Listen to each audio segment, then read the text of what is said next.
So I like to try and go back and develop pure visual storytelling, because to me it's one of the most exciting aspects of making movies and almost a lost art at this point. This is a pretty famous quote that Brian De Palma happens to live by. Today we will see exactly how this famous quote plays a part in the making of his film The Untouchables.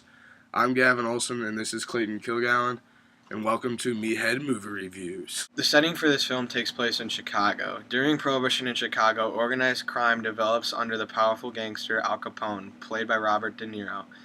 Earning the mob millions selling bootlegged liquor, force, and other corruption lets the mob be basically untouchable. U.S. Treasury agent Elliot Ness, played by Kevin Costner, is assigned to a special unit with the objective to tear down Al Capone's criminal empire. He soon learns the hard way Capone has well-paid agents, spies, and dirty cops on his side. Ness's assistant and right-hand man, Sean Connery, a seasoned Irish officer, mentors the young officer in the streets of Chicago, including putting together a core team of untouchable, unbribable deputies. Determined to take down Capone while catching a break, Capone turns out to be guilty of ordinary, law tax invasion. This can lock away Capone and solve all the problems. Ness and the Untouchables conflict with the mob boss's deadliest gunmen. While Ness is determined to avenge his friend's murder, Ness also fights personal battles with the ultimate goal to protect his family. One of the things that makes this film so appealing to action lovers is not just a thrilling storyline, it's the violent scenes that come with it. Brian De Palma did a great job showcasing his skills as a director in our first clip, which takes place in a Chicago train station.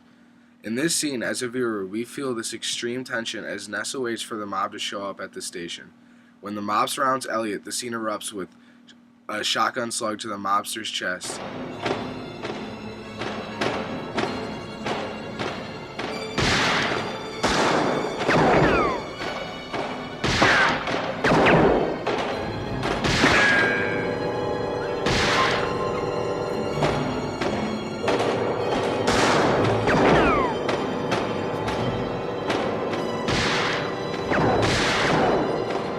Not only did Brian De Palma get the violence right, his choice in casting Robert De Niro as Al Capone let the character development and accuracy really come through. De Niro shows why he is such a great actor in the film. He gives an idea of how Capone would have really behaved. Capone was known for being a temperamental and ruthless killer. De Niro depicted Capone accurately, giving us as viewers a sense of realism and history as we get an idea of what one of the most powerful men ever in Chicago would have really acted like in that time. Shown in this clip as Capone talks of his love for baseball and suddenly snaps to prove a point. I'm going out there for myself.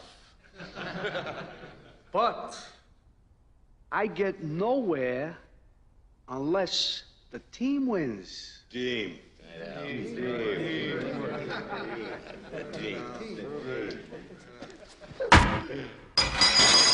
Oh, Jesus Christ.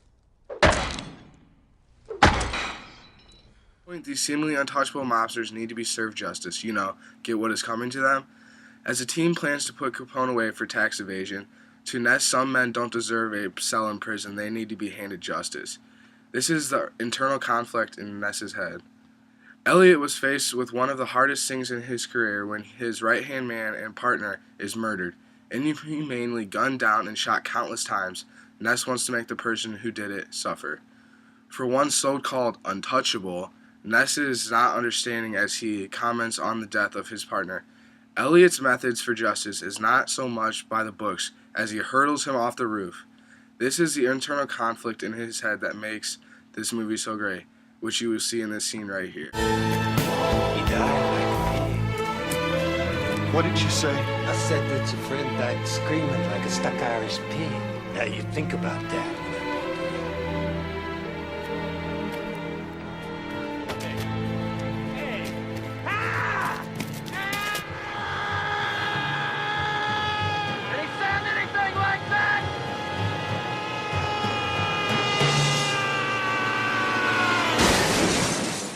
Throughout the whole thing, Throughout the whole scene, I found myself thinking, kill him, he deserves it. Like a Hollywood ending, I got the ending I wanted. The mobster free falls screaming to his death. Overall, The Untouchables was a great movie, and I would recommend it. Would you? Yes, I would.